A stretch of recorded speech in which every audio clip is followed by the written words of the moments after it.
এই আমল নামা যখন নবীজি দেখবেন তখন খোদার কসম কিতাবে আছে নবীজি তখন কাঁদবেন। আর কাঁদতেছে তো দুনিয়াতেই কাঁদতেছে, তখনই তো কাঁদছেন। কেঁদে কেঁদে বলবেন, উম্মত তুমি আমার উম্মত, আমার এই শ্রেষ্ঠ নবীর শ্রেষ্ঠ উম্মত এটা তুমি আমার তায়েফের রক্তের কথা শুনো নাই? তুমি আমার উহুদের দান দান শহীদ করার কথা শুনো নাই?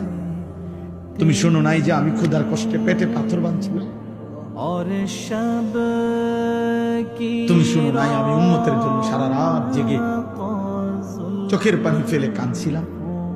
এর বিনিময় দিলা এটা? হ্যাঁ বলো না আব্বা, আজ যদি মরে যাও আর আজকের দিনে যারা এক ওয়াক্ত নামাজ পড়লেন না, তোমরা যারা ছেলেরা পড়লা না, বলো না আব্বা তোমার নবীর সামনে তুমি কেমনে দাঁড়াইবা? কি দিয়ে সুপারিশ চাইবা? সুপারিশের জন্য কোনো কাগজপত্র লাগবে না, সুপারিশের কোনো নিয়ম কানুন নাই। আপনি বিড়ি খাইতে খাইতে ব্যস্ত যাবেন গা, আপনি সুদ টাকা গুনতে গুনতে ব্যস্ত চলে যাবেন, চলে খালাস যার যা মনে চায়।